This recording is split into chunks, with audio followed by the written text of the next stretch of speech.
I really think that's paramount in any effective story. Moral compass.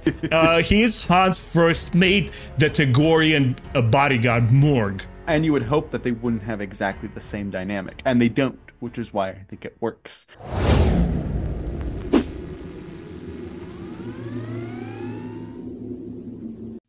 Hey guys, welcome back to Star Wars Timeline, all of the Star Wars casual readers and diehard fans. Today, my guest and I are going to discuss the A.C. Crispin's Han Solo trilogy, not to be mistaken with the earlier Han Solo adventures from the late 70s and early 80s. We're going to discuss the plot, characters, compare them to the movies. This is part one where we check out the first book of the trilogy.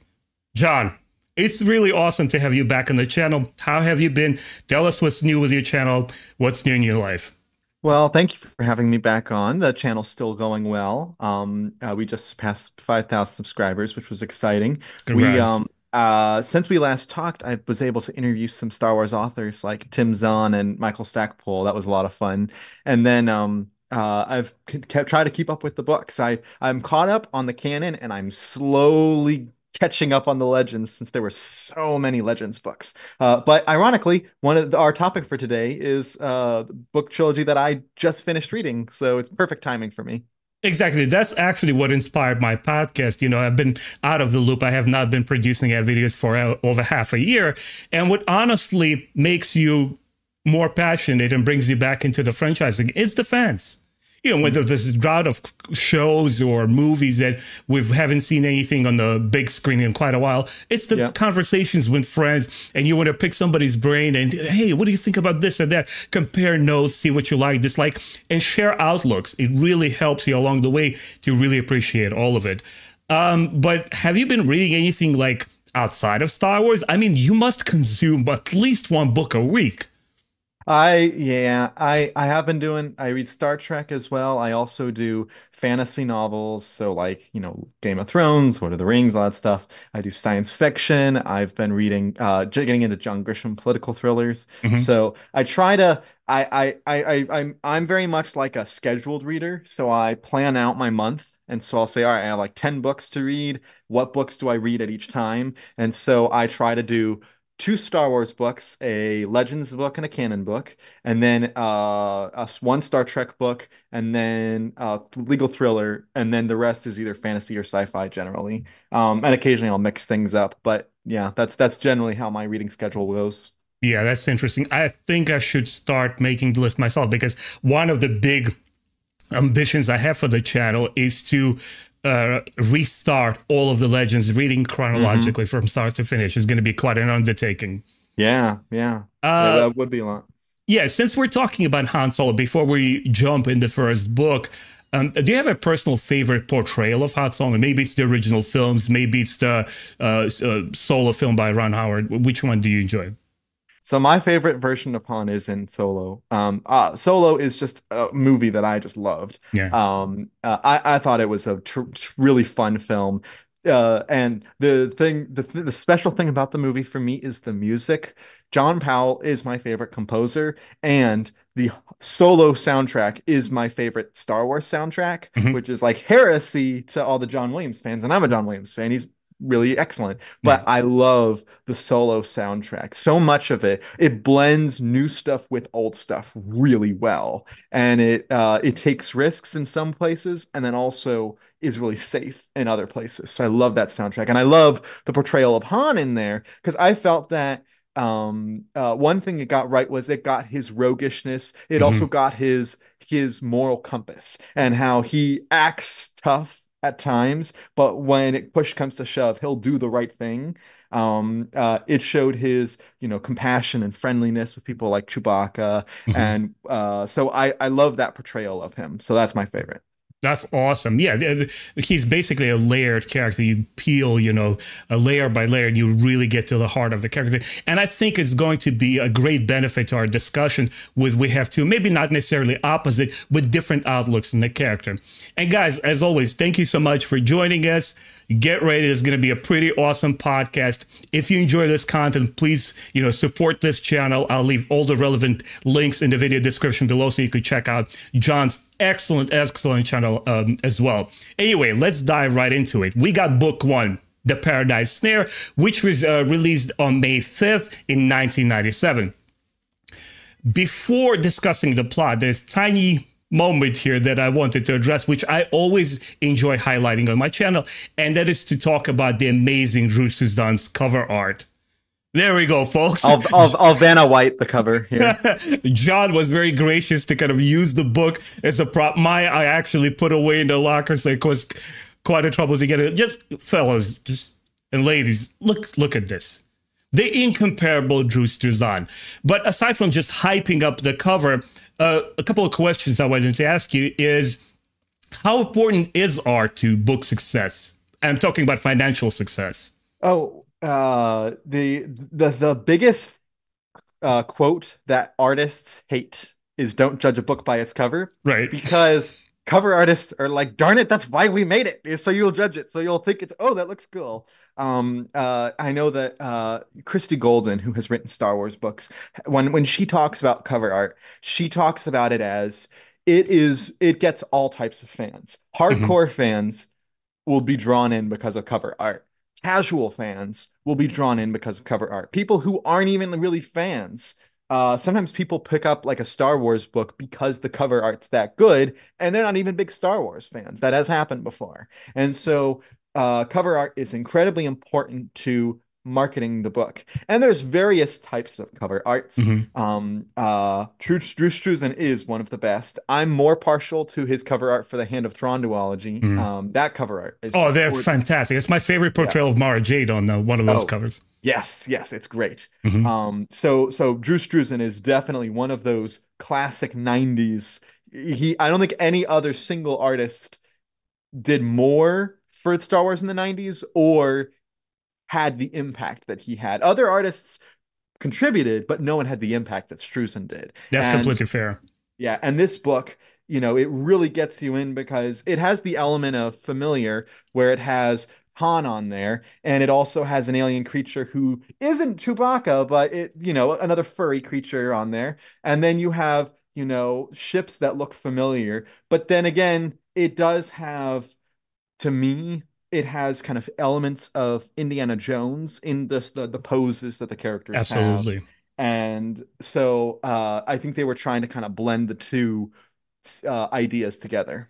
And I think what's also very important to highlight is, by the way, we're going to talk about Little Creature, the giant bipedal cat. He's going to be part of our discussion. Don't worry, folks. But I think it's tremendously important to relay the likeness of an established character like Han Solo, obviously portrayed by Harrison Ford. Whether you use a photographic reference, right, by like the renowned Alex Ross does. He does photographs and models. Greg Hildebrandt, who I had the honor of interviewing as well, he said he's so good. He's amazing. And the art that him and his twin brother worked on the Shadows of the Empire, which I didn't know, they used the model.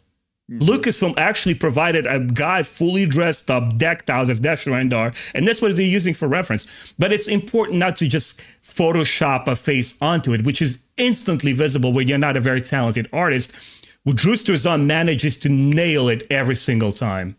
And the brothers Hildebrandt, they also did the cover art and the interior art for The Sword of Shannara by Terry Brooks, which is just, that artwork is terrific. So and yes, Lord of the Rings calendars as well, which are world renowned. Yes, they did great with those. Guys, obviously this will be a full-on spoiler review. We're going to jump around a little bit. I've structured this in a way that's going to cover the entirety of the plot, but I wanted to jump here a little bit and get sort of a general gist for this first title, because without argument, I think both you and I will agree that the first book in the trilogy, just like the first page in a book, is the seller. That's the most crucial point. If you can get the audience's, foot in the door, and that's what the cover art does, it's basically a window into your story, then you have succeeded. So it's very, very important. A couple of questions here, John. Han Solo's street urchin origin story aboard, Trader's Luck ship. This arch nemesis is gang leader Garrish Shrike and the Wookiee kook Dewala, and how Han Solo attributes his Wookiees, his Shiryu language knowledge. Was it all convincing? Was it to you in line with the films that we see? When I first was reading the book and it said he had the cook was a Wookiee, I bristled and was like, isn't that a little on the nose? And then I considered and I thought, how does it make sense that Han knows Sherwook Mm-hmm. when he meets Chewbacca? And why they form this, connection that they do. And it makes sense that Han would know another Wookiee in his life before then. So, and then just, we said we're going spoilers. The death of Yeah. Dwala at the very beginning of the book was just heart-wrenching, and it makes you feel bad for Han, but it also makes you realize that Han has now an extra soft spot. He would have had a soft spot before. He has an extra soft spot for Wookiees now, that really sets up Mm-hmm. the stuff with Chewbacca. And in some ways, Chewbacca's not even shown until book two, but AC Crispin was probably planning out the whole trilogy, and she was smart enough to include this stuff at the beginning, knowing it would be used later. Mm-hmm. And I think also another attribute that adds to the character is when you experience so many tragic experiences, particularly in your youth, there's a level of bitterness and cynicism that Mm-hmm. adds on top, and that becomes your almost a protective mechanism. That's how you push away people, which Han clearly does in the original trilogy before he gets to open his heart to them.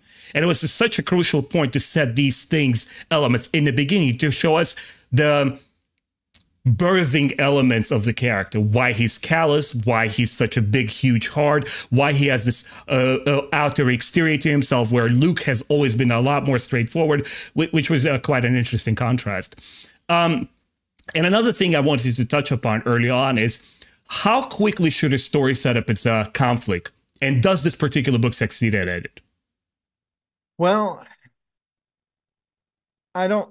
Yeah, I think it can vary depending on the type of a book. For instance, an epic fantasy that goes for like 1,000 pages, Mm-hmm. you can take your time in setting up what the essential conflict is. Or there are times where you could have 1,000-page epic fantasy and you know the essential conflict within the first 50 pages. So it can vary. Here, I think that it's fast enough. I don't think that it unfolds too fast. You had to establish Han going to Elysia Mm-hmm. early on because Elysia is the center planet of the book, but it's not like he goes there in chapter one. Right. It takes a couple chapters for it to happen. So I think it unfolded just fine. Hmm.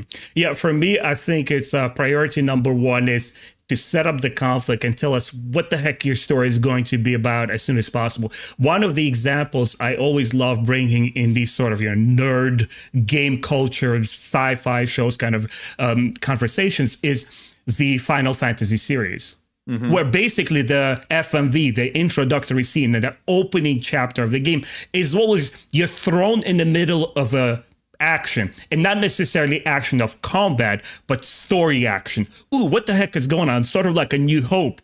And then it trusts the intellect of the audience to figure out and supply you with all the necessary story elements to figure out what it is that's happening. I really think that's paramount in any effective story.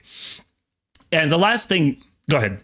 No, I was just gonna say, and one thing that I think this book does is it doesn't have too much downtime throughout Right. the whole book. There are moments where Han is connecting with Bria or Han is contemplating things, but generally in this book, Han is moving the story along, or I should say, AC Crispin is moving the story along quite quickly. It's only, I think, like 310 Hmm. pages. Yeah, It's a about short read. 310. It's a really short read, and it's actually the shortest of the trilogy. And because of that, like, it's one of those types of books that I don't envision for most people them having to take a long time with it because it's each chapter ends propelling you to the next one. Whereas sometimes you read a book and you're like, all right, that's a good stopping point. I'm gonna go and do something else. Right. This one, I feel like the chapter endings kept me saying, I want to keep going to the next one. Yeah, and I think it's one of the immovable bedrocks of storytelling is knowing your pacing. It's something Hmm. that doesn't age. You could have a 1,000 years old story or so. I don't know, Homer's Iliad, where it's just impeccable pacing.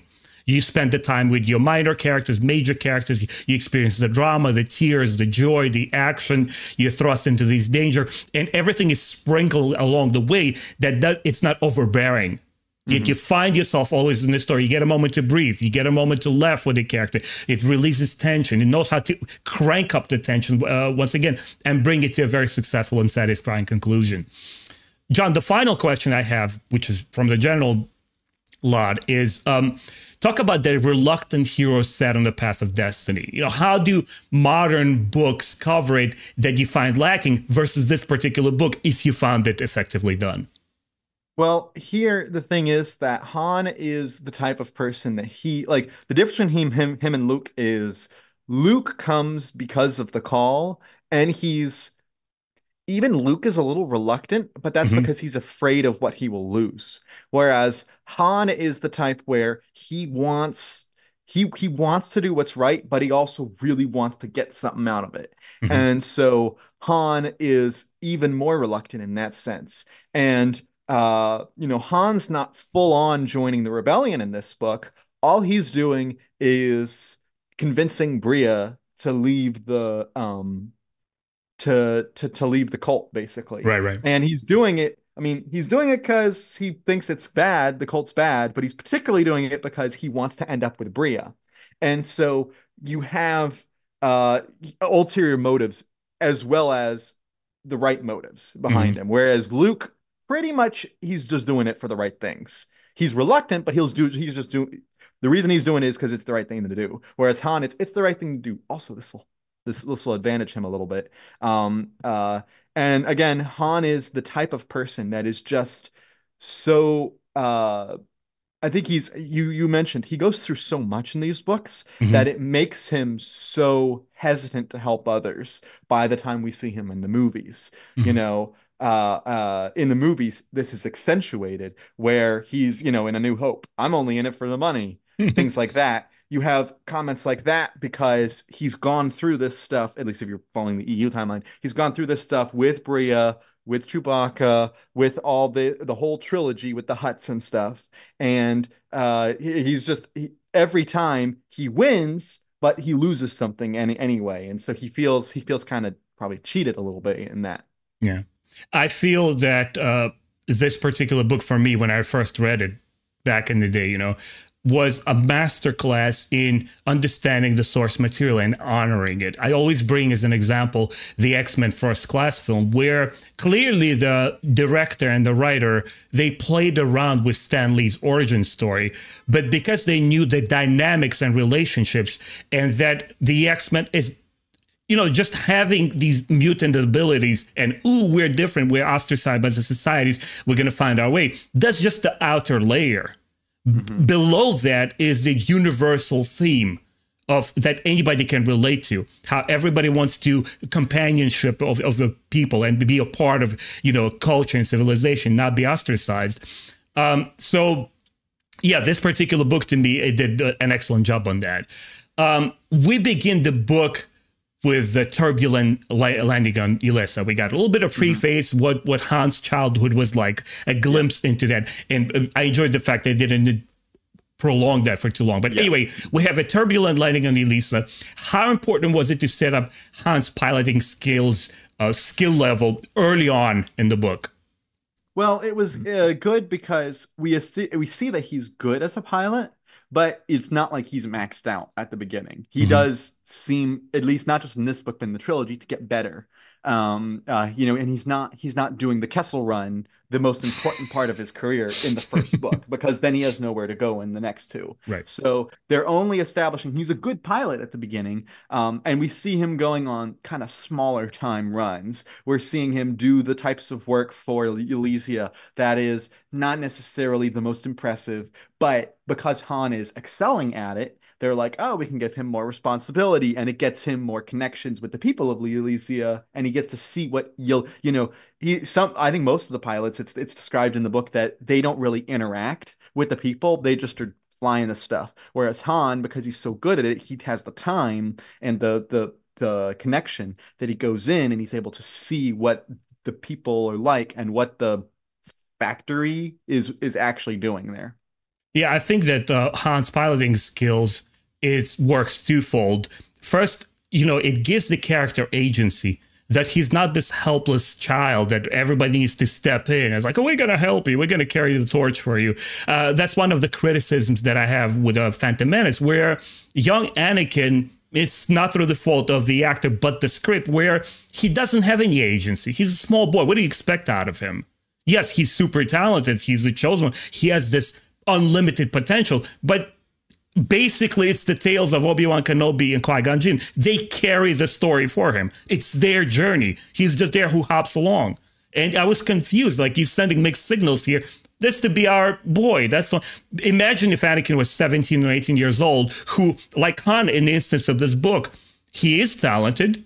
He knows how to navigate ships, but he, like you mentioned, he's not maxed out. There's still potential for growth. Mm-hmm. And the author very delicately understands this and says, we're going to start here. We're going to carry you through here in this book. And wait, there is more to uncover. I'm not going to give it to you all just at once. I think that this book is structured in such a way that it could have just been a standalone. If they had only contracted for this book alone, it would have worked. But at the same time, it left room open. It left stuff with Bria, and you hadn't met Chewbacca yet. And so it did a good job of leaving you satisfied and wanting for more, which is a very difficult duo to do. Most trilogies leave, and it's like the story's not, you really felt like Heir to the Empire, love the book. Amazing book. Does not you don't finish that book thinking, all right, that was the full story. I don't need you're like, no, you have to have the second part to make it feel full. This is an example of you feel full, but you could be more full with the others, and I'm very impressed by that. And Crispin's job was made even more difficult by Lucasfilm, where they said two rules that you must follow writing this book is A, you can't talk about Han's academy time at length, and two, you can't bring Chewie. Hold on a second, wait. Right, and that was actually my biggest problem with book 2 is that Chewbacca just is there, and she glosses over. She basically does the whole academy / meeting Chewie in one chapter, and that really frustrated me when I read the book, because I was like, that should have been the whole book to me. However, part of me is also okay with that, because and I know that the movie Solo completely skipped over the academy time too, but with Solo they did give you that. They let you have that introductory sequence and him getting to see Chewie. So it's not like the trilogy and the movie are covering exactly the same territory. So you could still be like, well, it just covers different types of story. Yeah, and I think my personal suspicion is that oftentimes we as fans don't get to appreciate what goes behind the curtains, and sometimes a very skilled author and storyteller has limitations where your employer comes and tells you, well, you can't have this, you must cut this out. We have plans, right? Because you're telling part of a story, and other authors are going to continue that, and they're working concurrently. It's just logistics of it before modern age technology and social media, where they were basically texting each other through email or calling each other, or once, like every 6 months, they would have a meeting at the Lucas Ranch or something, which is tremendously hard to do, and we must recognize it. So let's continue on. Let's situate ourselves and the fans what's going on down on the planet. So Han has landed, and he finds out that the Bisadi Hutt clan cartel sets up a spice refining operations there. You're using the Tlandatil priests, religious pilgrim sanctuary, the experience, the exaltation, basically to get high. Yep. And obviously Han's talent is instantly recognized. He's hired as a spice runner, and he goes as a man in between Ryloth Castle, Nar Shaddaa. Very, very iconic locations, which kind of spread out into Star Wars storytelling later on. What do the book writers need to know when building established film characters, when you're going for this kind of story? That's what Han is going to start with in the beginning. Well, the first thing when you're doing tie-in fiction is don't mess up established canon. Yeah. So generally the rule is don't like introduce like a sibling or a family member unless that's either requested of you or that's approved. And the other thing is don't do anything out of character. And, you know, I don't think that any writer gets the character of Han out as well as AC Crispin does. Yeah. I mean, certainly I think that other authors have done a good job with his character, and I think that they do. And maybe it's because AC Crispin was given the time, the whole trilogy with him, Yeah. but I think she really gets him, and those are the two biggest things that you need. And she was able to do that here with him. So yeah. Yeah, you know, when I was reading the expanded universe, I've read maybe close to 70% of all the old books. That's kind of I want to. I'm about there too. Yeah, yeah. That's why I want to restart and finish the books I didn't have the chance to read back in the day. But you would have certain writers that try to mimic Lando or Han, which has such colorful characters and portrayed by such amazing, tremendous actors that you kind of see the fakeness, the dialogue. They repeat the same phrases, the same lines, same punctuations. And other times, like in this example with Crispin, you're in there because of what happens to him, because of the implied emotional change that's within him, that it's not just outwardly spoken to you. It kind of trusts, it gives you the proper conditions to figure out what Han is feeling. It doesn't spell it out for you, but you kind of think, well, let me ask you a question. Does this Han correspond with Han you see in the original trilogy? Oh, absolutely. Now, he's a bit different in the sense of he's not fully as developed as that. Yeah. So I view it as like, if you're looking at like Han's character on like a graph, there is a very even distribution of the first book, second book, third book. Now you're at the movies. Like she's setting him up there. When I was reviewing the books, I said in book one, Han is a lot like Indiana Jones. And also just the craft of the story felt more like an Indiana Jones tale. And then when I read book two, he felt a little bit more like James Bond. And it still fit with Han and the Star Wars universe, but he felt more like James Bond. Once we got to book three, he was developed enough as a character. I didn't have that touchstone of another franchise to say he felt like Indiana Jones or James Bond. By the third book, he feels like Han because we're that close to the period in the movies that his character development really feels like it. So I think that, you know, there is such a thing as changing a character if you're going from the past or even in the future, but it needs to be obvious why that character has gone through those changes.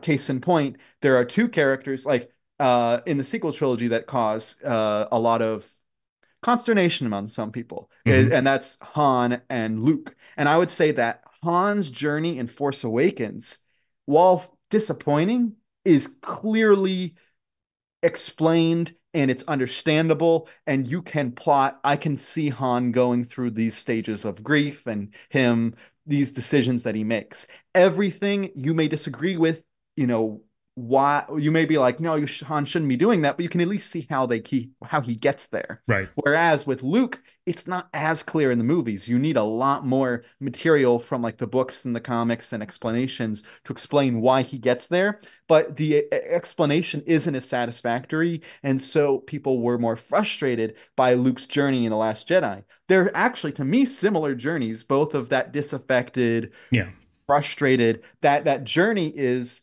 basically the same, but because in Force Awakens, Han's is so well explained, I think it didn't bother people as much. Yeah, I think they are overcompensating, trusting the audience too much. One thing I argue for The Last Jedi and Luke's portrayal, which I actually enjoyed at the time. I still do, although I find the movie and the trilogy severely lacking and wanting. It could have been so much better. But with Luke, the problem is that the past that led to the cynical, broken master is off-screen explained. And it's just not satisfactory. For fans, like, wait a second, show us all the drama that led to this, and maybe we would have bought it. if you properly freaking explain it, because supposedly Lawrence Kasdan was influencing J.J. Abrams in rewriting the script for The Force Awakens. And one of the things he was repeating like mantra is saying, trust the audience, trust the audience, trust the audience. Just give them this new kind of story they could jump into and they'll figure it out. Well, guess what? A lot of us didn't figure it out. What the hell is going on there? Anyway, we're here to talk about Han, not Luke. Let's push on with the story. So this High Priest Teroenza assigns a watchman to protect the shipments.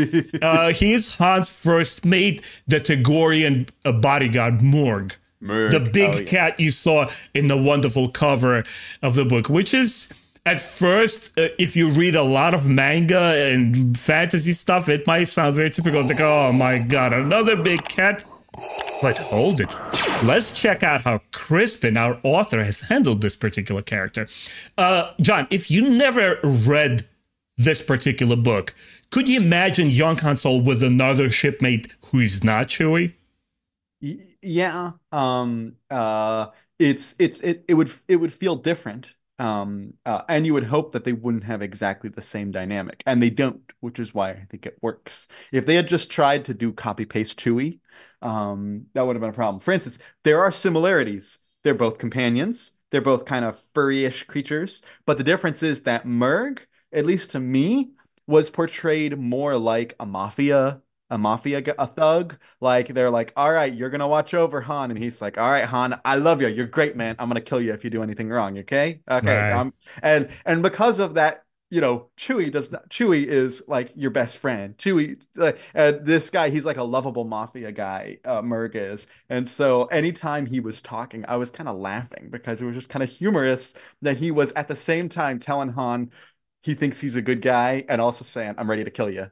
Yeah. I think one of the very endearing features about Chewie, which I've personally felt was excellently relayed in Force Awakens, is that he's a major sidekick. He's like, it's like buddy cop movie. He's like Han's best second half, but he's also almost a pet with his like bear or dog like growls and all the funny moments that happen with him, like in The Force Awakens. It's so endearing, and he's dynamically, like you mentioned earlier, very different from Murg. Murg has different motivations. He joins Han for different reasons. He bonds with Han for different reasons. And that's what makes a successful character. It's like, no, I'm not giving you a reskinned DLC character, which is going to be a placeholder for Chewie, the big boy. No, to me, he was as equally fun. By the time this trilogy was over, I wanted to see more of him. I don't quite know if he ever shows up again. It's been years. I need to refresh my memory with part 2 and 3 of the book, but I don't think he ever shows up again. He does. He does show up again. Was it the New Jedi Order? No, I'm sorry. I meant he shows up in in the books, again. But not past it, right?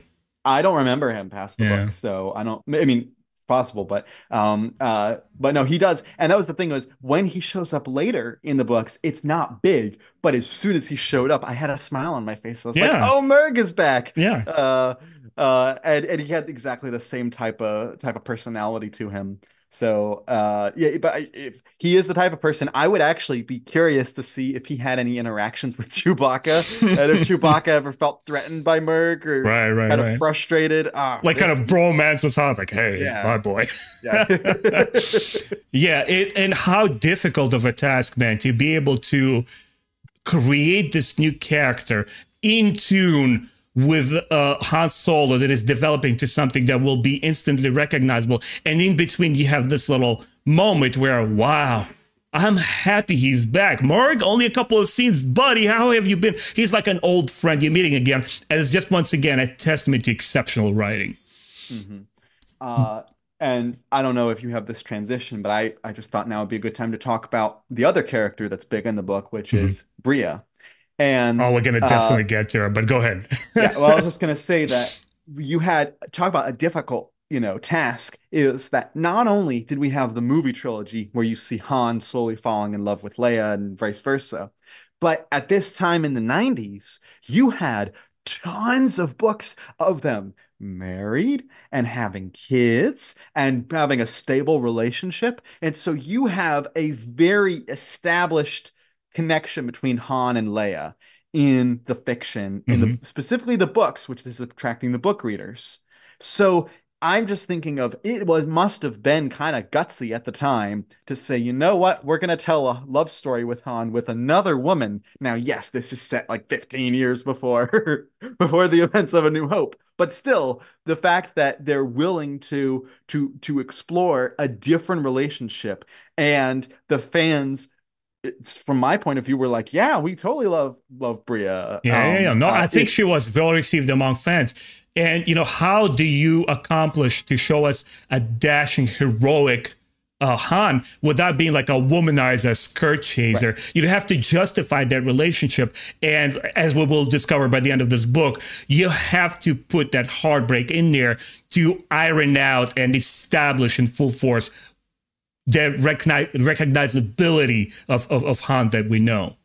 Like in book one, I would not use the word scoundrel Hmm. to describe Han at all. That is not his character yet. Yeah. But that heartbreak that he has because of Bria kind of sets him down a path that is for him to become a scoundrel. Yeah. And for book two, I would describe him as kind of a scoundrel. And that's why I kind of made the reference to James Bond, because Right. Bond has all the different Bond girls and stuff. But you could start seeing that, and then you get there to the movie, which is why I just love the fact that it's a clear, you can see the vision of this is where you start out for Han. He has a long way to go to get to the movies, but Mhm. you see that whole journey. You see everything for his character development to get there. Yeah, yeah, absolutely. Anyway, guys, moving on. The plot thickens. Han eventually discovers the spice refineries and pilgrims actually being turned into slaves. Hmm. And one of the slaves, number 921, it reveals her name as native Karelian Bria Theron. And, Han attends the exaltation ritual and he resists it because he's such a bad boy and the whole pleasure waves things. And he learns that this is how the females are turned into spice addicts, which is quite a parallel to real world kind of thing, which is wow. I was surprised how, relatable it was. But, John, what are the odds that Han would actually encounter another Carillion? I mean, at least in the EU, it's quite common. It seems like that was a common thing, was to be like, oh, another Corellian showed up. But that was the thing in the original Thrawn trilogy with Garm Bel Iblis. It was like, oh, it's another, and then you have in the Corellian trilogy, finds Thraken Sal Solo, who also makes a really brief appearance here, which is really cool. But so at least in the EU, it's not. It was pretty common, but Yeah. when you think about how actually in the huge Star Wars universe, the fact that he met another Corellian so soon in his journey probably is, it makes me wonder, would he have had the connection with her if she wasn't actually originally Corellian? Would he still have had the same romance, the That's an same excellent question. connection? Yeah, Yeah. yeah. So you didn't feel like it was plot convenience that was justified? No, it felt natural to it, especially since Corellians are so prevalent already. If this was like the one and only time we ever see another Corellian in all of the fiction, it would feel different. But because it happens a lot, you're like, yeah, they meet Corellians. So Yeah, yeah. The point I was going to make to add to you is that throughout the lore and the films, we know that Carillions make great fighter pilots, Wedge and Telos. yeah. Right? And logistically speaking, here's a Carillion boy who doesn't know, he's oblivious to the larger galaxy, but he does know about Elysia and he does want to be a pilot. And his first opportunity to escape on the ship is to that planet. So chances are that other Carillions, for whatever reasons, traveled the same route to that destination. Makes total sense to me. I completely bought it. I didn't feel like, the author just rolled the dice and said, by the way, she's going to be, a Carillion because that's who Han could relate to. Then you start feeling that it's too convenient. It's like a horse of card in the story that's very, very quickly to brush off when you understand story structure. Yeah, and again, a lot of the touchstones of connections to the original trilogy and to Star Wars that we know are spread out in this lore. You meet you have he meets another Corellian in this book, and then he meets Chewie in the next book, and then he doesn't get the Falcon until the third book. The whole idea is slowly connecting these things Mhm. together. If all of those three things had happened just in this one book, it would have felt, "Ugh, man, she's just, just trying to get it all in there." Yeah. And that's not obviously not the case. Yeah, yeah. Another point I wanted to touch upon is, Han uses pre-secret conversation, HAL recording, to sway Bria to his side and abandon this sect. And obviously, later on, she's going to work through her addiction. But anyway, Han was able to change her mind. Was this realistic? Yeah, I like that he, was smart enough to know he'd need actual evidence.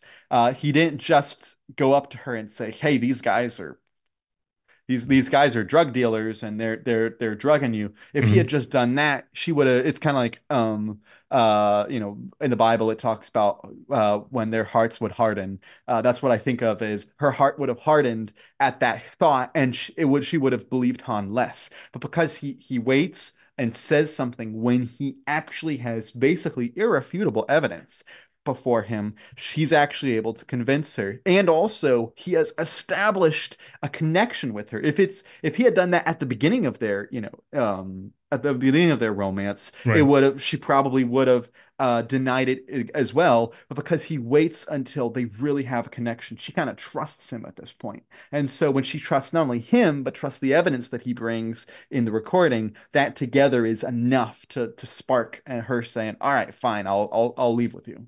Yeah, and I think another point that kind of reinforces convinced me is a lot of drug addicts and people who are like in remission and deal with their alcohol problems. They always talk about how the person needs to be able to figure it out that they're aching. It's like it's a Mhm. psychological effect on them, and they must want help. You need to recognize that you have a problem and you Right. need help. And that's who Bria is. She's not this junkie who's like, oh, yeah, like a hippie who doesn't have a care in the world. She clearly was someone who kind of fell off the path because we learn about her family, we learn about her roots and the potential of her family, but she ends up here. So she's a young person in trouble, and she has the emotional maturity and intellect to figure out, like, oh my God, what the hell am I doing? And Han is basically, he spurs her on her journey as well. Yeah, she is only I got the impression that the priests were very smart and they were only giving the factory workers enough of the high to get them hooked and only enough to make sure that they were kind of subservient, but Hmm. not so much that they lost production value. Because the real reason they had them was not because they wanted just people that under the thing, they wanted money, and they need to get money, they need productivity. And so she was still highly productive, and therefore she still had logical abilities in her brain, but that was hindered just enough that by the high that she was able to say, "You know what, I'll just keep staying here for a while until Han presents her with that evidence." Yeah, talking about high and technological advancements, I would say our social media and smartphone technology interaction is similar to the high. Yes, yeah, yeah, yeah. I'm sure there are studies about the addictive nature Hmm. of phones and how that could be similar or different from Hmm. narcotics. Yeah. Uh, Continuing the plot, Han decides to escape with Bria. At first, our big furry cat Murg is furious with Han, but Yep. he's persuaded when Bria tells him that there's another Togorian female. And he figures out to his horror that it possibly could be his mate, Mrav. Oh my Now God. that now that made that was a little bit of a small universe. Like, really, the only ever one we meet of his species.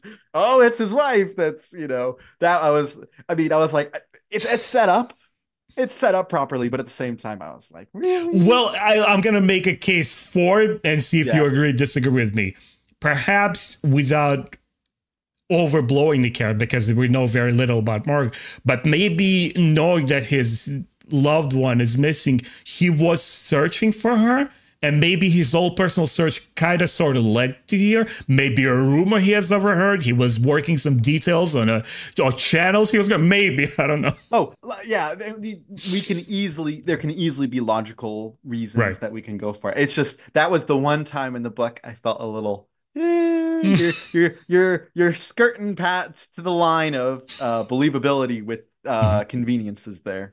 Okay, so you would have enjoyed a small little paragraph explaining it.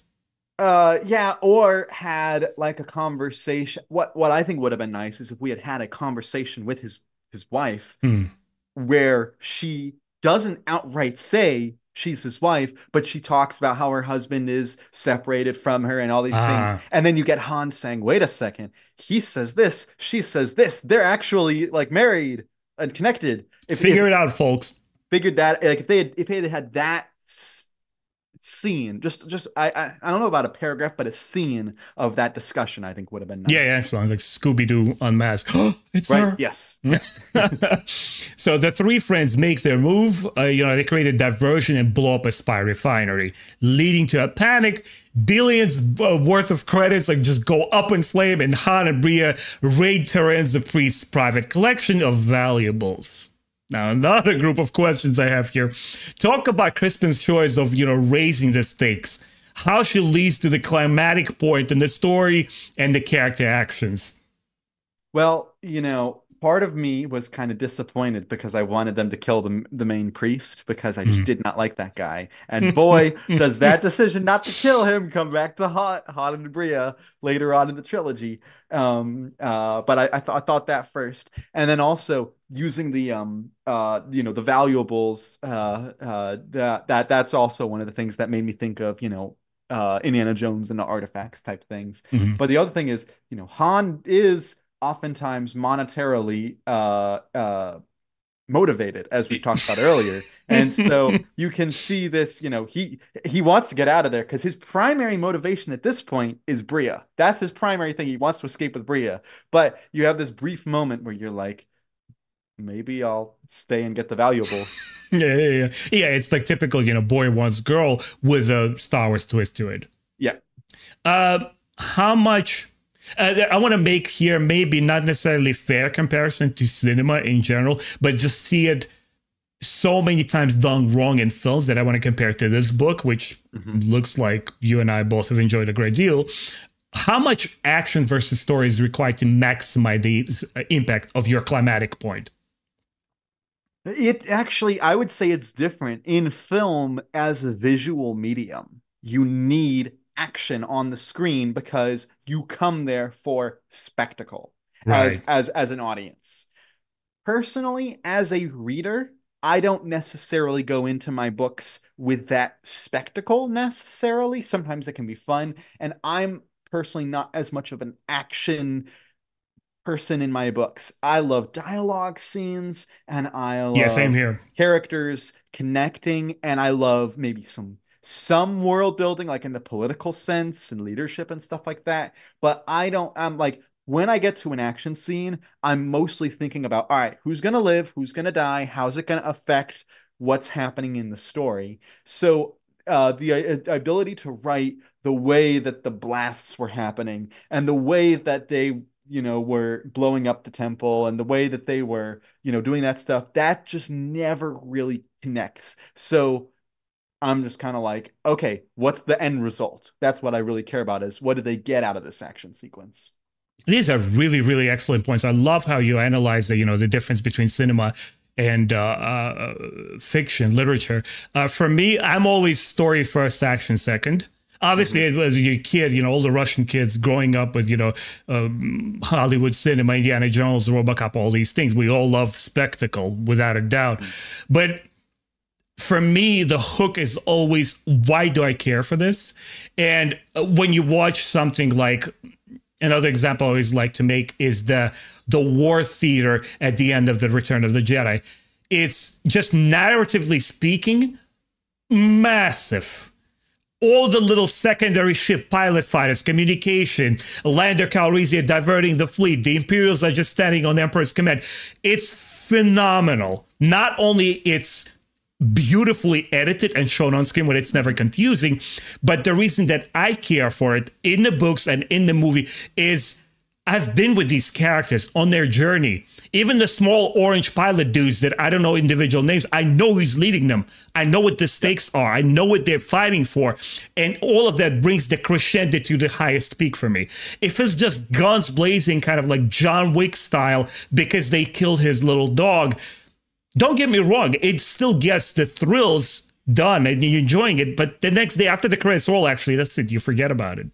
Mm-hmm. Yeah, I can get that. And because we spent the time on Ylesia, we understand what the priests are doing to the people.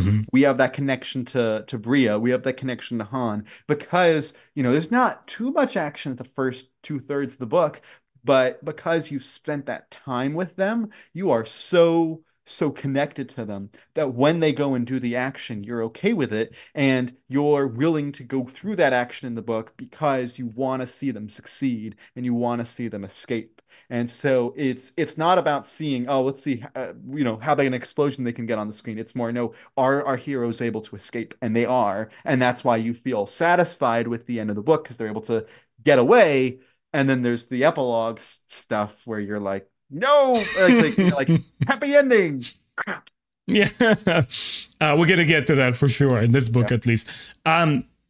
Was Han's setting on his smuggler, pirate, and a thief path well done? Would you have done it any differently? I mean, I don't know. I mean, like, it works. Like, that's the thing is, like, comparing this to the Solo movie, which I do a lot of comparisons to that, because I think they both nail the character in different ways. Agreed. That's why they're so impressive. But both of them establish him going on that course, and part of it is that cynical nature that is partially created because of what happened with Bria, but also because of him thinking, if I'm not going to be with the Empire, and I'm not going to, which really it's more about book 2, but right. With him realizing he's not going to be part of the Empire, but him also not committing to the rebel side, he's like, what is a way for me to fly and make money, but also kind of enjoy myself and have a little bit of a thrill to it? And that's the smuggling route. So but that's more in that. It feels like that's better set up in the second book than it is here. Here, it's more about setting up him being dissatisfied with life and feeling like, what am I going to do? May as well be a pilot at the academy. Yeah, and it's all circling back to the fact that he was a street urchin without a past, that he's like, hey, I got to look after myself. Okay, Bria over here, Murg over there. I'm on my own, man. At the end of the day, Han is going to look after Han, and that's the end of it. Yeah. What do you think made Han and Bria relationship work effectively? As not necessarily just as lovers, romantic potential, but just as a unit, as a team in this action scene. And how is Bria different from Leia? Bria seems a little bit more, I'll use the term innocent, in that, Leia was a senator. She was, despite the fact that she was so young, she was surprisingly wise for her age. And so that's why you're actually quite okay with her being so much younger than Han, and yet having that relationship with Han in the original trilogy, is because she's so mature. Compare that with Bria. They're both Bria and Han are young, and Han, I would say, is a little bit more skilled and is a little bit more not mature, but he's a little bit more wizened to experienced, let's say. Experienced, yeah, than she is. But at the same time, Bria has this just compassionate niceness. She's so nice to him that you feel that connection to her, and you can understand why Han would basically drop everything to try to get her out of Ylesia, get her out of this bad life that she's in. And so in this book, she doesn't have that much that she adds in terms of like skills, but you see later on her leadership abilities like Leia. You see her tactical abilities like Leia, which is kind of funny that Han falls in love with both of them. But here you're more seeing just her compassion, her niceness, her character. You're seeing her character works well with Han, which is how they work as a unit. Yeah, and looking at the whole book trilogy overall, I really enjoyed how consciously Crispin was trying to separate her from Leia, where Leia, I always felt that in the expanded universe, in the films, in modern canon, she really is empowered through her ability to lead by example. She's an icon. She's icon. People see her and they're ready to give their lives up for the rebellion, for the good cause. Bria she's a fighter in the sense that she's there in the front lines, in the trenches, with Han, shoulder to shoulder. I will never doubt for a second that she is this empowered mover. Because I don't know, call me an old fossil, an old geezer. I don't like when women pervade and step into the male roles, put up a male pants. I can do everything you can do. I can carry a gun as big as yours. That's not what strength is about, male or female. It's about that inner core, that strength of the spirit that you bring to the battle. Say, you know what? Maybe I'm not as fast as you are. Maybe my aim is not as strong as you are, but I'm sure going to be there in the front lines. I'm going to see this through the end. And it may be compelled to love her. And you never question for a moment. Like, modern, sometimes, I don't want to sound too negative, but modern fans sometimes make you say, oh, you're sexist or something. No. Star Wars fans always adore female characters that are built to this point of believability that you say, yeah, I could see her in the trenches, side by side with Khan, kicking ass.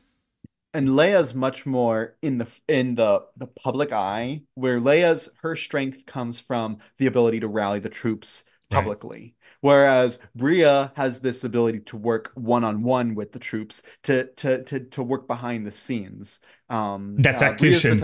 There probably are, and there's probably books somewhere about them, but within the Star Wars universe, there are probably books about characters who are working behind the scenes, recruiting soldiers, making tactical moves, stuff that you just don't see in the general Star Wars universe. That's more Bria's type.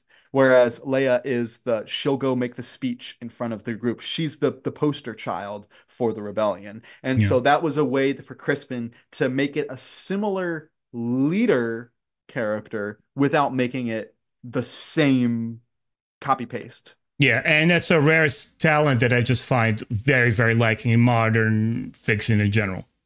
Yeah. We're going to start to slowly bring this story home. We're getting to the fun, interesting bits of the ending of the book.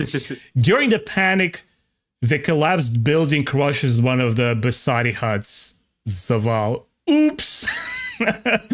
Adding salt to the injury, the friends seal a high priest's yacht and make their escape under heavy fire. They reach Tagoria. The feline couple, Merg and Morv, are married. Han and Bria confess their feelings, and they go to Corellia to meet her family. Wow, wow. I very much enjoyed Han's dynamic with the dad, where the dad is kind of, and this is very much almost sitcom-y the way it's portrayed. I've seen this in so many sitcoms where the mom is so against the relationship, the mom is like dead set against it, and then the dad's like, I mean, I kind of like okay, kid, let's see what your metal is all about, right?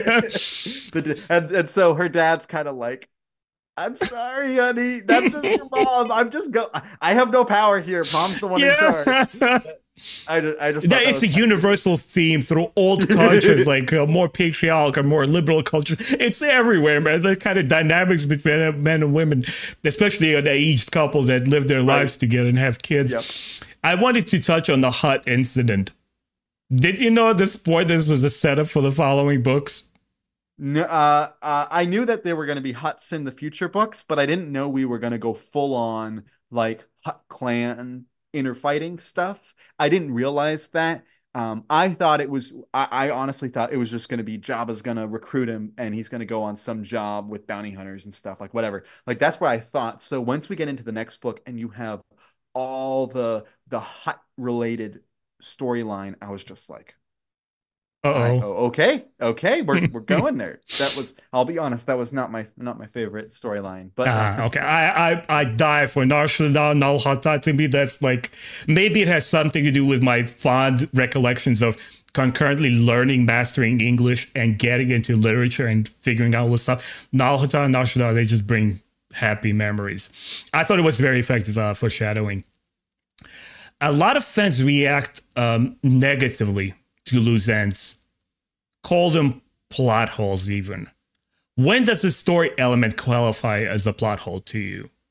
Well, I don't usually complain about plot holes personally because I'm so used to tie-in fiction Mm, being the type of thing to fill stuff in.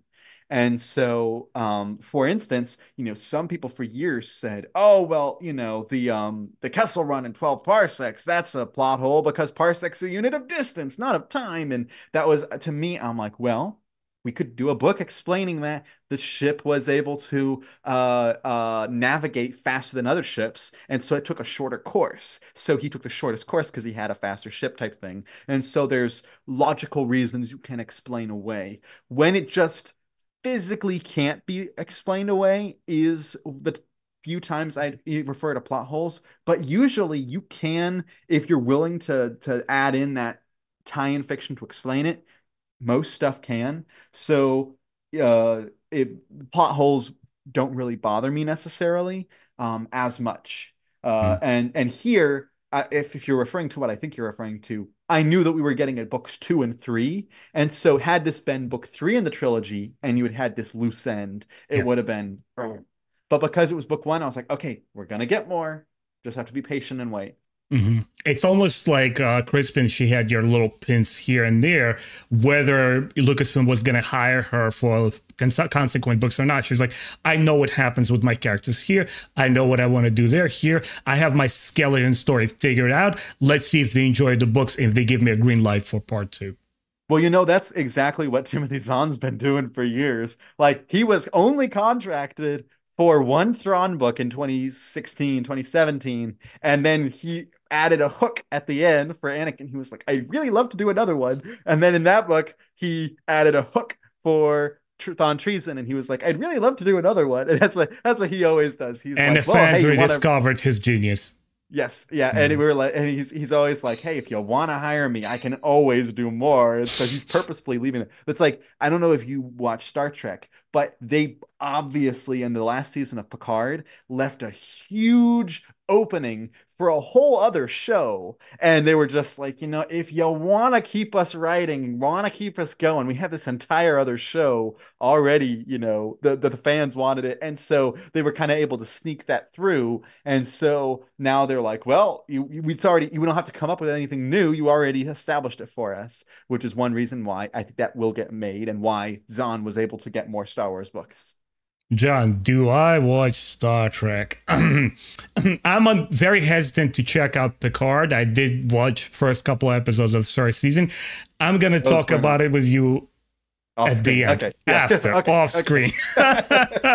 But bringing this story home, Bria's family, as you mentioned, isn't too thrilled with Han, except for Dad.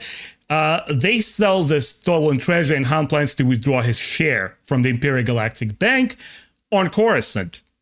After he applies to the Imperial Academy, that's his condition, his promise he made to himself. His plan is thwarted, he escapes to Coruscant Underbelly. Next comes his first heartbreak. Bria leaves with a note, hey, I shouldn't stay in the way of your dreams and aspirations. Happy endings are in high demand because they're emotionally satisfying. Why did the author choose this ending? Well, it's a couple of reasons. I think one is because the audience knew Han couldn't end up with Bria. And of course, Bria comes back briefly in the second book and quite a bit in the third book, but it had to be telegraphed. This is not the happy ending for Han Right. because we have Leia coming up. And if they had, imagine if she had made it a happy ending with Bria, people would have gotten kind of complacent with Bria, and all of a sudden they would have started turning on Leia. "Oh, why did you leave Bria? You should have been with Leia this whole time," type thing. So he had to establish that not only did he not no longer he died separate from Bria, it was Bria's fault. And so you almost feel, okay, I am okay with him moving on to someone else, like Mhm. Leia later on, because of that. And it reminded me a little bit of again, I'm a Bond reference to the first of the Daniel Craig Bond movies, Mhm. where, and I'm Casino Royale, where he and I forgot her name, but they kind of have the happy ending. They go to the hotel, they wake up And the why next she leaves day. him. It's so, Mhm. and then she leaves, and it turns out she was kind of working with other people, but Triple still, agent. yeah. But she leaves, and you have this same moment in the book, in this book, and in that movie, where he feels kind of both betrayed and also thinking, well, guess I gotta have to move on. And that's Yeah. what she, and yeah, that causes so much of the character development. Yeah. And I think at that point, the Lucasfilm had to navigate the expanded universe very cautiously because us, the fans who were in Star Wars, we kind of understood, okay, it's canonized as part of the expanded. Yes, folks. Don't breathe hard. For any of you watching this podcast, if you're a recent Star Wars acquaintance, they were canon. As far as I'm concerned, all of us, we didn't need a document, a blueprint, written, note from George Lucas. We all knew it's part of one story. But outside of that, people who are just checking out bookshelves, hold on a second, they have more Star Wars stories? I'm checking out. You need to properly address it, that it is connecting to the movies, and you need to explain that here is the love interest, but we're gonna scrap her. And if you're making me invested for the whole book in this character, you need to explain why she's not there anymore. Mm-hmm. Yeah. Talk about how there is one curiosity I wanted to address, which I don't often see in Star Wars Expanded Universe. Talk about Han's retinal scan recognition as Vic Drago. Who the hell is he, and why the facial reconstruction? I'm trying to remember that part. Towards the end of the book, Han basically, remember how in the Solo movie he assumes his alias, his pseudonym. Yeah. Solo. So here, I almost felt like, I don't know if you picked up on that. Maybe it was my misreading of it. I'm gonna reread the book. But it almost felt like, yes, Han and Solo are both his monikers, but he's this Vic Drago character. Maybe I'm forgetting something, guys. Maybe somebody watching the podcast could remind me. And he's kind of like shedding that identity fully by having a facial reconstruction. I'm sorry. I'm no blanking on that sequence. So well, there'll be a little bit of research that we do and maybe address in our next podcast. But wait, folks, the story is not over. Here's the real conclusion. During his Imperial Academy days, Han becomes exceptional pilot. He's still leveling up. He is ambushed by his arch nemesis, Garrus Shrike. Now he's turned to bounty hunter. Mm-hmm. And the third party enters that attack and kills Shrike. Han trades clauses with the dead men to prevent further retributions. That once again, he's getting completely full rogue as smuggler. Yeah. What was this satisfying conclusion for you? It was satisfying because you had to establish Han being in the Imperial Academy a little bit, and you had to establish him moving away from his innocence type to his scoundrel type, and him being away from Bria and him, being in that firefight and finally being free from the threat of Shrike, Garrus Shrike being there, that all led him on this journey properly. So it did seem in character, and it worked pretty well for that. Yeah, I do like larger than life opponents that are carried over from book to book, like Natasha Dala and Isan Azard. But in this case, I do also like a one-off type of villain who is grand, he is a real threat, and once he's done, it just gives you that satisfactory, golden age Hollywood 30s and 40s cinema umph to it. Like, yay, and we defeated the bad guy. I think it never ages. I think when done well, it always is, what's the word I'm looking for? It works in the movie, basically. Yeah. Mm-hmm. And it works here. Yeah. And I sort of asked you this question. I wanted to ask now, but you answered it already earlier, reading my mind, that would this satisfy as a one-off book? And you basically said it would, right? Yeah, I absolutely think it would satisfy as a one-off. I mean, I'm glad we got the full trilogy because I really like book 3. I really like book 3. But it is satisfactory on its own.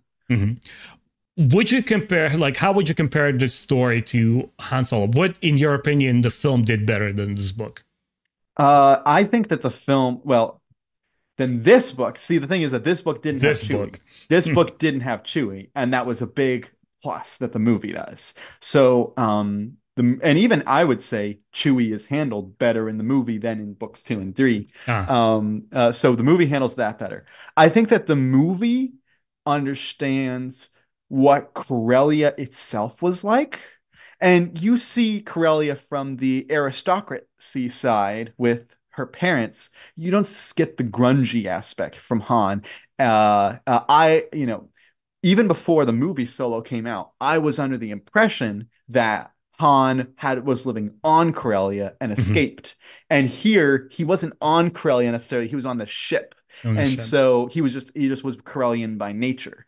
And so it felt different. I think the movie did that right. And then the movie really gets right the feel of joining of the idea of Han working with the rebellion. Mm. But that's what book three does. The book three in this series ends up him potentially working with the rebellion. Not the rebellion as we know it in the movies, but a To rebellion the with capacity of Corellia. a smuggler. So yeah. I think they're kind of equal on that one. Do you think the movie, because I couldn't help but feel like Ron Howard and Lawrence Kasdan, who wrote the film, they were sort of peeked into this book series and kind of incorporate a couple of concept ideas. Well, I know that Kasdan's son, who co-wrote it with him, Jonathan Kasdan, is a book fan Mhm. and did read several Star Wars books. And I would have to assume he read this trilogy. I Yeah. know he read the Lando Calrissian adventures Have because you? I have read them. I did not love them. He actually quotes and references all three of them, which I think is just amazing that in at different points in the movie he got all three of those referenced. And so he at least read that, and I think that's probably why the tone of Solo, the thematic tone, is so similar to this trilogy. Is I think that he probably did read this and get some inspirations from it. I could see Emilia Clarke's character of Kira is not the same as Bria in this trilogy. There's quite a lot of differences, but tonally, she has some similarities. Yeah, yeah, I would agree. I think the way that you explained it, I could have done it better myself because I couldn't quite put a finger to it. But when I was watching it, John, I had smile from ear to ear. The entire Mhm. movie, the Yes. moment that you see young Han Solo in the first shot, I was sold. I was so Yes. happy that he wasn't trying to mimic and monkey Harrison Ford. They said, no, no, no, Yes. do the character, not Harrison Ford. Exactly. Yes. And I really, really, I think it worked well for the film. The only part with me was I loved how sort of unintentional, wild meeting between him and Chewie was, but I guess I wanted more development. I wanted them to lead to that part where it felt more impactful. Yeah. The movie would have been more satisfactory if we had gotten follow-up stories for it. And while I never think we're going to get a Solo 2, the movie, I do hope that one day we will get a season of television or something. And we of course know that we have the Lando show, which is actually being produced and I think written by Donald Glover. And so I would hope that he would bring in Alden's version of the character, and maybe Emilia Clarke's Kira shows up.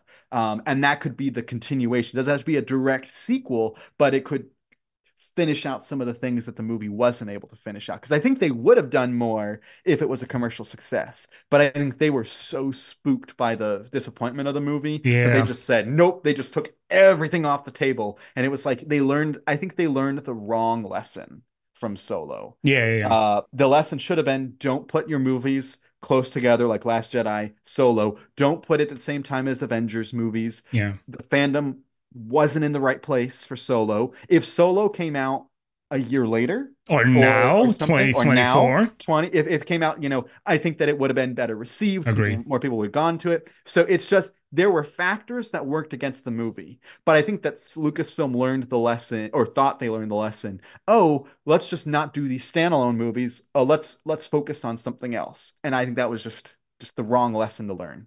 Yeah, and I thought Donald Glover was an amazing Lando Calrissian. Yes. Minus one gripe I have with the movie, which is basically a nuance.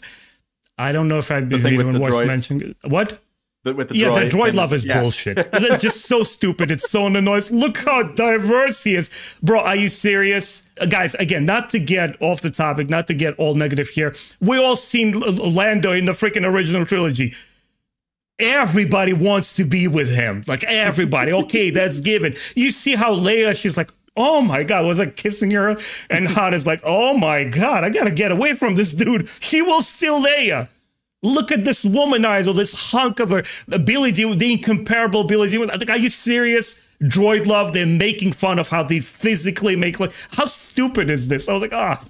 But it was such a minor thing. I actually enjoyed the robot herself when she like leads the droid rebellion. Okay, I'm like, yeah, this fun fact is cool. That's how you introduce humor. The sexual part, like, huh? Yeah. What? And I know I wasn't the only one because all my friends No, all my friends. What the hell is this? Against that too. Yeah. John, we're gonna wrap this up, guys. Thanks for watching. Before we say our final pieces, in the next podcast, we will cover the Hutt Gambit and Rebel Dawn. John, I see it in your eyes. You're kind of like sparkling. Discuss part book 2 and 3. Hopefully I'm reading you correctly. But any last thoughts, any last words on the book, and we'll say our farewell. Well, I don't know if you were going to do a rating on it. I would give the book like about a 9.3, somewhere in there. So It's not the highest I've ever rated a Star Wars book, but it is up there, especially in the Legends line. I think that this is one of, as a singular book, this is one of the strongest out there. I don't know how I'd compare it to all the others. Like if I were to rate all the books, where I would put it, but it's high. That's what I know. You know what? I'm weird when it comes to judging trilogies. I almost treat them as episodes of a linear show, like serialized show where the story goes on, like Breaking Bad. Right. So when one part of the trilogy, I don't care where it stands, 1, 2, and 3, where it's seemingly weaker than the others, I don't mind if it brings it to a satisfying conclusion that I sort of justify in my mind and say, well, I see how this pacing was a little bit off here because they were trying minor things I'm willing to forgive. And I always kind of like lie and cheat a little bit to fans because some of the books that you have reviews on my channel, they based on my readings of 15 plus years ago. Like, honestly, how much are you going to truly remember all of your feelings in regard to the book? But I noticed that the books that stayed with me over the years was because they made a huge impact. And the Crispin's Han Solo trilogy, I just remember by the time I finished the books, the thrill, the elation that I had, I just couldn't believe how freaking awesome it was. It took me on a journey. I was completely like suspense of disbelief. I was in another galaxy for a while when I was reading it. Yeah.